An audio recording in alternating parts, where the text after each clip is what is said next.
Welcome back to for the people. ఇక 7 నెలల తర్వాత బీఆర్ఎస్ అధినేత కేసీఆర్ తెలంగాణ భవన్లో సమావేశం నిర్వహించనున్నారు.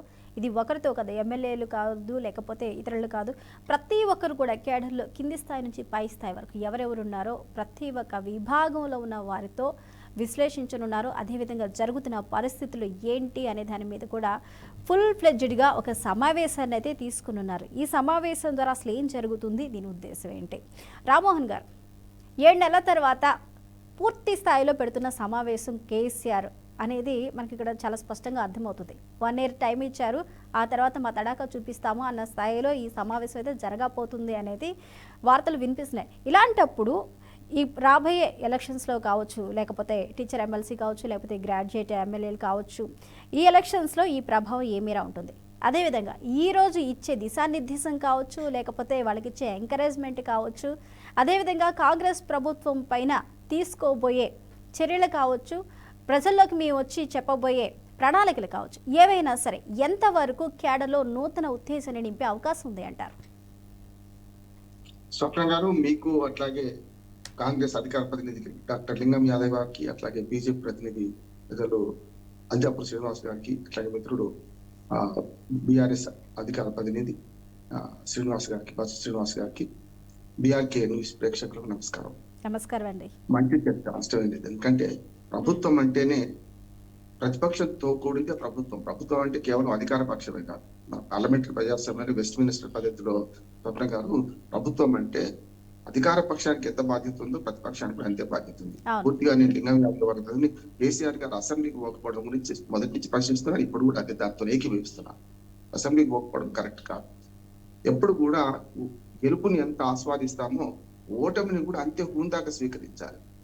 సమస్య ఎక్కడ వచ్చిందంటే, ఓడిపోగానే ప్రగతి భగవద్భావాన్ని ఇచ్చి కేసీఆర్ గారు ఒక ప్రెస్ మీట్ పెట్టి హూందాగా నేను తప్పుకుంటున్నాను, ప్రజల తీర్పును శిరసావహిస్తున్నాను అని చెప్పి మన ఫామ్ హౌస్కి వెళ్ళిపోతే చాలా మంచిగా ఉంటుండే. కానీ నేను ఊహించాను, నేను నిజంగా ఆశించిన ఆయన నుంచి, ఆయన సుదీర్ఘమైన రాజకీయ అనుభవం చూసి ఆశించిన, కానీ కాలే కదా. అంటే రాత్రి నేను కొన్ని మాటలు వాడను, కానీ రాత్రి ప్రగతి భవన్కి వెళ్ళిపోయింది కదా.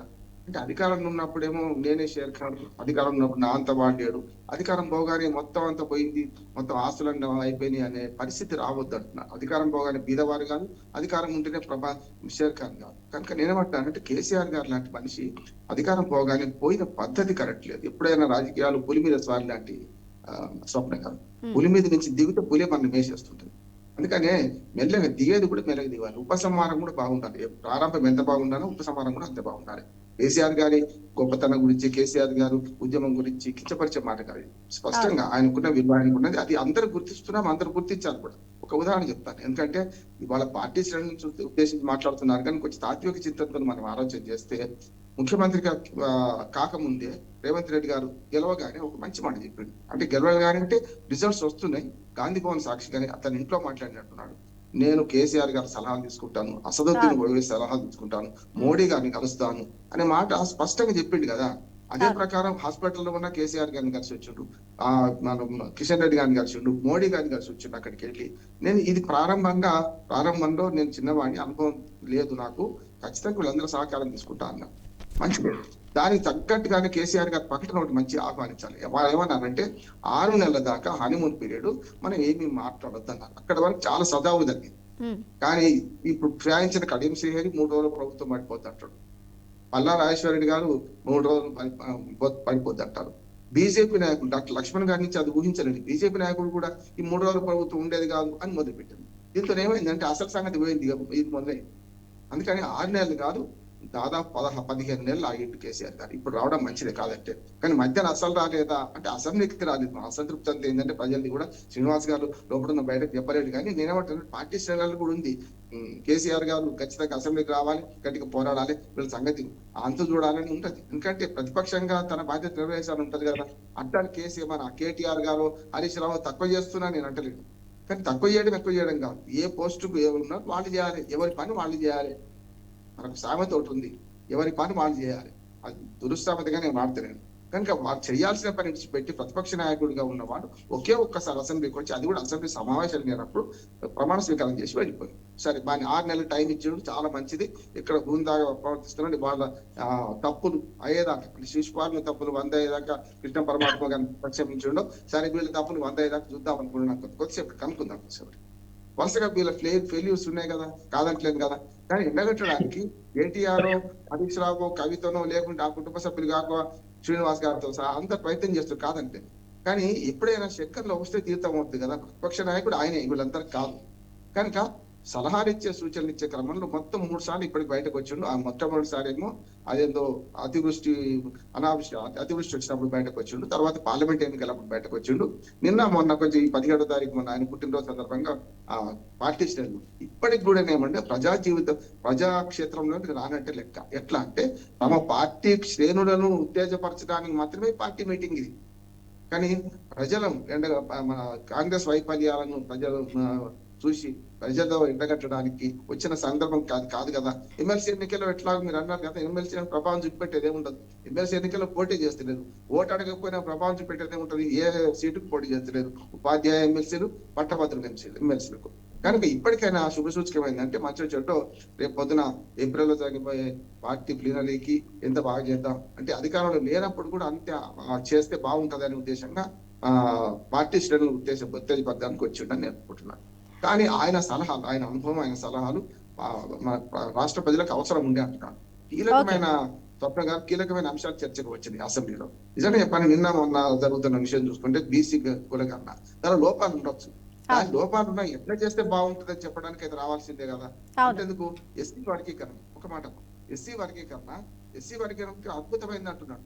దేశంలో సుప్రీంకోర్టు ఒప్పుకున్నది, తర్వాత కేంద్ర ప్రభుత్వం చట్టం చేసింది. ఆ చట్టాన్ని అమలు చేసే క్రమంలో చిన్న లోపాలు మధ్యకృష్ణ గారు కూడా వేలిపుచ్చారు, నేను కూడా చెప్పాను ఉండొచ్చు. కానీ ఎస్సీ వర్గీకరణకు సాకారమైంది కదా. ఇవాళ ఇది కాదమ్మా, నేను పెద్ద మాదిగనన్న చంద్రబాబు నాయుడు గారు కానీ అంతకుముందు కానీ ఎస్సీ వర్గీకరణను తెలంగాణ నాయకులు ఎప్పుడు కూడా ఏ పార్టీలకు ఎప్పుడు వ్యతిరేకించలేదు. కేసీఆర్ గారు కూడా ఎస్సీ వర్గీకరణ చేస్తా అన్నాడు. కానీ ఏమైంది, ఇవాళ వర్గీకరణ ముందట్లో ఉన్నప్పుడు దానిలో మంచి సలహాలు సూచనలు ఇవ్వడానికి అయితే కేసీఆర్ గారికి అవకాశం ఉండే కదా. అందుకని నేను ఏమంటున్నానంటే ఇప్పటికైనా సరే వచ్చే అసెంబ్లీ సమావేశాలు కేసీఆర్ గారు హాజరు కావాలి. కాదు తర్వాత కొన్ని పరిణామాలు జరిగినాయి. గుంజుడుగా మాట్లాడుతున్నారు, పెద్ద ఆయన చూడకుండా మాట్లాడుతున్నారు, కర్ర పట్టుకొని రకరకాల ఆరోపణలు వచ్చినాయి, రకరకాల మాటల తూటాలు వచ్చినాయి, కాదట్లేదు. కానీ ఎప్పుడైనా మౌనంగా ఉన్నప్పుడు ఎదుటి వాళ్ళ మీద 4 వేస్తుంటారు. అప్పుడు కూడా సంయమనం పాటించుకుంటూ మౌనంగా ఉంటే మౌనం అర్ధాంగీకరం అవుతుంది. కానీ మౌనంగా ఉండకుండా కేసీఆర్ గారు ఇప్పటికైనా ప్రజాక్షేత్రంలోకి రావడం సంతోషం. ఇప్పటికైనా ఈ ప్రభుత్వం ఇప్పటికీ 1/4 కాలం అయిపోయింది. ఇప్పటికే 5 ఏళ్లలో 15 నెలలు పోయిందంటే 1/4 కాలం అయిపోయినట్టే లెక్క. ఇంకో 6 నెలల ముందు ఎలక్షన్స్ వస్తాయి. మిగిలింది 2 బాలు కూడా లేనట్టే లెక్క. కానీ ఇప్పుడైనా ఏం చేయాలంటే నిర్మాణాత్మక ప్రతిపక్షంగా ఖచ్చితంగా బీఆర్ఎస్ పార్టీ నిర్వహించాలని ప్రజలు కోరుకుంటున్నారు. ప్రజల్లో అసంతృప్తి పెరిగినా కొద్దామనుకుంటున్నా నా ఉద్దేశం. అసంతృప్తి ఉన్నది కదా ప్రజలు. ఇప్పుడు శ్రీనివాస్ గారు కానీ, బచ్చు శ్రీనివాస్ గారు కానీ, అద్దెపూడి శ్రీనివాస్ గారు చెప్పారు కదా, ఆ అసంతృప్తి ఉన్నప్పుడు బయటకు వచ్చి మనకు ప్రజల్లో పోదాం అనుకునే దానికన్నా మొదలు ఈ ప్రతిపక్షంగా నిర్మాణాత్మక సూచనలు ఇచ్చి అవి పాటించకపోతే చేయాల్సిన అవసరం ఉంది. ఒక మాట చెప్పిన పార్లమెంట్ లో 44 సీట్లు వచ్చినప్పుడు రాహుల్ గాంధీ 44 సీట్లు వచ్చినప్పుడు మాట్లాడాడు ప్రతిపక్ష హోదా లేకపోయినా సరే. 52 సీట్లు వచ్చినప్పుడు మాట్లాడాడు ప్రతిపక్ష హోదా లేనప్పుడు. ఇప్పుడు 99 సీట్లు వచ్చినాయి, ప్రతిపక్ష హోదా ఉన్నది. అయినా నిన్న ఎలక్షన్ కమిషన్ నియామకం గురించి కూడా మాట్లాడింది కదా. నేనేమంటున్నాను, తప్పులు ఎండగట్టండి, ప్రజలకు వాస్తవాలు తెలపండి. అప్పుడు రెండు పక్కల ప్రజలకు వాస్తవాలు తెలుస్తాయి. వాళ్ళు దూసుకుపోతున్నారని మీరు ఊరుకుంటే, మీరు సరే విమర్శలు చేస్తలేరు, ప్రతిపక్షాలుగా పనిచేస్తలేరు, నేను అంటలేను. కానీ అది సరిపోదు. ఎవరైతే రావాలో వాళ్ళు వస్తే మంచిది. కేసీఆర్ గారు ఇప్పటికైనా బయటకు వచ్చిండు. అసెంబ్లీకి వచ్చి ఈ చర్చల్లో పాల్గొంటే మరింత బలవంతం అవుతుంది. మిగతా అసెంబ్లీలకు మనకు తేడా ఉంది. మన దగ్గర వర్గపోరే ఉంటుంది, కులపోరు ఉండదు. కొంత తను వచ్చిండు అనుకోండి, అప్పుడు కూడా దురుసుగా మాట్లాడిన అనుకో రేవంత్ రెడ్డి గారు, ప్రజలే గమనిస్తారు కదా. పెద్ద ఆయన తిరుగుతున్నారు, పెద్ద ఆయన అంటున్నారు, ఆరోపణ ఉంది కదా. కానీ